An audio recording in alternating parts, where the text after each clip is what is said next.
Welcome to my channel SK knowledge class. दोस्तों आज की इस वीडियो में आपको बताऊंगा कि 3 बिंदु दिया रहेगा, ठीक है ना। इससे त्रिभुज का क्षेत्रफल कहेगा निकालने। आज मैं आपको पूरा सिखाऊंगा कंप्लीट, तो वीडियो को पूरा लास्ट तक देखिएगा, रिक्वेस्ट है आपसे, ठीक है ना। अगर आज इस वीडियो को पूरा देख लेते हैं तो त्रिभुज का अगर क्षेत्रफल कहे निकालने जिसमें कि 3 गो नियामक दिया रहता है तो आप आसान तरीका से निकाल लेंगे। भले अंक कुछ भी है उससे कोई दिक्कत नहीं है, बस आपको समझना है। सवाल कर रहा है त्रिभुज का क्षेत्रफल ज्ञात करें जिसके शीर्ष के निर्देशांक 3,4, -4,3 और 8,6 है। तो देखिए दोस्तों, इसे हम लोग ए बिंदु मान सकते हैं, बी बिंदु मान सकते हैं, सी बिंदु मान सकते हैं। पहला होता है एक्स फिर वाई, पहला एक्स फिर वाई, पहला एक्स फिर वाई। लेकिन हम लोग क्या करेंगे, इसे x1 x2 x3 और y1 और y2 y3 में बदल देंगे, यानी कि लिख लेंगे।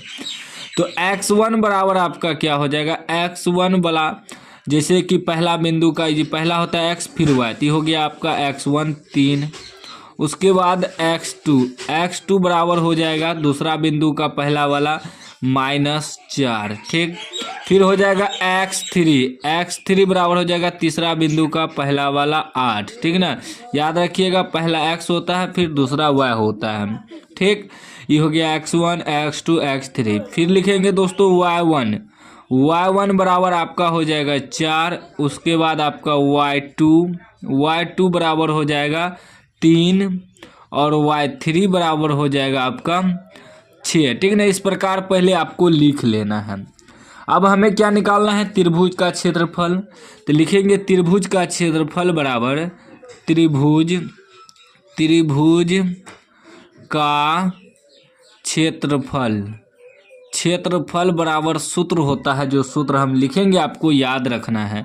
सूत्र होता है 1/2, फिर बड़ी ब्रैकेट शुरू होगा x1 इंटू y2 घटा y3 ब्रैकेट बंद प्लस x2 फिर ब्रैकेट शुरू, फिर y3 घटा y1 फिर ब्रैकेट बंद प्लस x3 ब्रैकेट शुरू, y1 घटा y2 ब्रैकेट बंद फिर ब्रैकेट बंद कर देंगे बड़ी ब्रैकेट से। यह सूत्र होता है।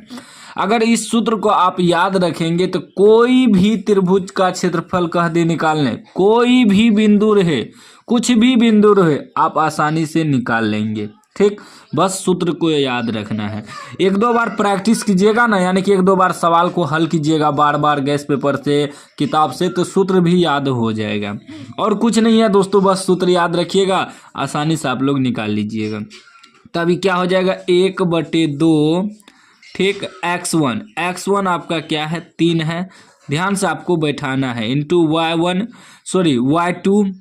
y2 कितना है 3 है, घटा y3 कितना है 6 है, ब्रैकेट बंद, प्लस x2 कितना है -4 है, तो माइनस को ब्रैकेट में रखेंगे, इंटू y3 घटा y3 कितना है 6 घटा y1 कितना है 4 है, ब्रैकेट बंद, फिर प्लस x3 कितना है 8 है, ठीक।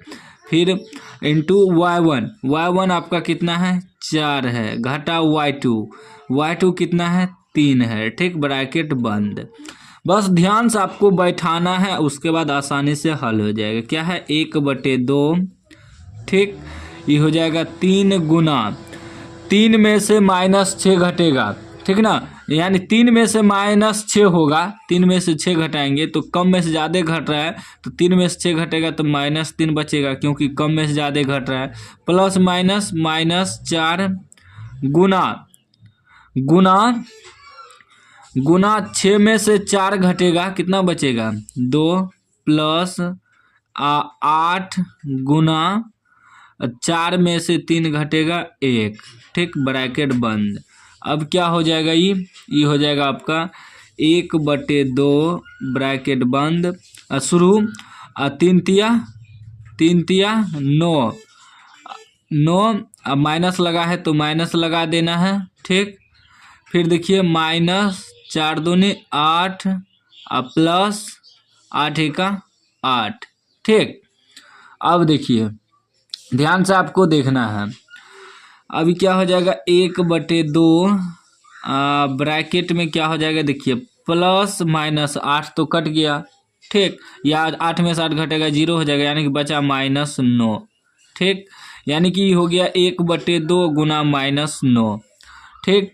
अभी क्या हो जाएगा दोस्तों, ये हो जाएगा 1 से गुना करेंगे तो -9/2, कटाएंगे तो ये आ जाएगा -4.5, यानी कि 4.5, 2 से भाग देंगे तो यह आपका आंसर हो जाएगा।